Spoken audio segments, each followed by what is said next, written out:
கர்த்தருக்கு ஸ்தோத்திரம். இந்த நாளில் கூட பாருங்க இந்த இடம் எப்படி இருக்குன்னு பாருங்க.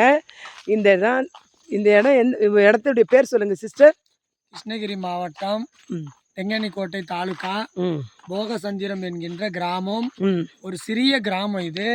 இந்த கிராமத்துல குறைஞ்சது ஒரு 50 வீடுகள் தான் இருக்கு.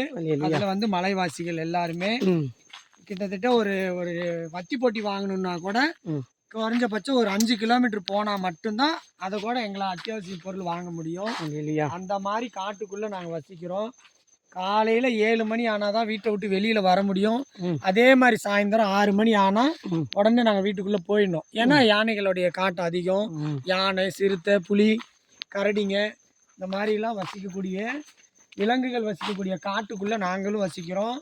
இன்னைக்கு இந்த சகோதரி எங்களுடைய வீட்டுக்கு வந்திருக்காங்க. என்னுடைய அழைப்புதல் மூலிமா அவங்க வந்து எங்களுடைய ஃபேமிலி ஃப்ரெண்டு.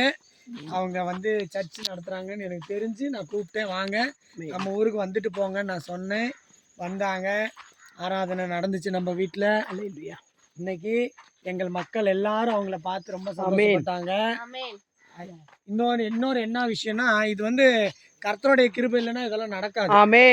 நான் வந்து ஒரு இந்து, நான் வந்து கோவில் வச்சிருக்கேன், அங்காள பரமேஸ்வரி ஆலயம் வச்சு நடத்துகிறேன். இருந்தாலும் என்னுடைய சகோதரி வந்து ஆண்டவர் மேல இருக்க ஒரு விசுவாசத்தினால நான் வர சொல்லியிருக்கேன்.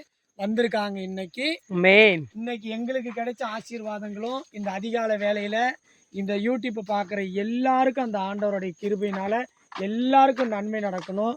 அவருடைய ரத்தத்துல உங்களை எல்லாரையும் சுத்தப்படுத்தணும். இன்னைக்கு இருக்க கஷ்டங்கள் எல்லாம் நீங்கி என்னன்னைக்கும் ஆண்டவருடைய கிருபையில நீங்க ஆசீர்வாதமா வாழணும் அப்படின்னு சொல்லி நான் விடைபெறுகிறேன். அல்லேலூயா, அல்லேலூயா, அல்லேலூயா. கர்த்தருக்கே மகிமை உண்டாகட்டும். அல்லேலூயா.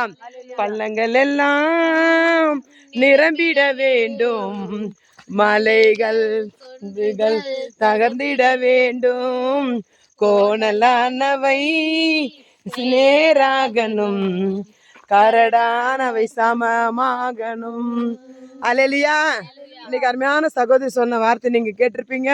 இது வந்து ஒரு காட்டு பகுதியில தான் நாங்க போய் கொண்டிருக்கிறோம். தேவன் தாமே நல்ல ஒரு வார்த்தையை அவங்க சொல்லும்படியாய் கர்த்தர் எங்களுக்கு கிருபை கொடுத்தார். அதற்காக கர்த்தரை நாங்க நன்றியோட ஸ்தோத்திரிக்கிறோம். இந்த கிராமத்துக்கு எல்லாரும் ஜெபித்து கொள்ளுங்க. இந்த இடம் ஒரு ஆசீர்வதிக்கப்பட்ட ஒரு இடமா மாறட்டும். தேவனுடைய நாமம் ஒன்றே மகிமைப்படட்டும். ஹல்லேலூயா, ஹல்லேலூயா, ஆமென். God bless you. கர்த்தர் தாமே ஆசீர்வதிப்பார். ஆமென்.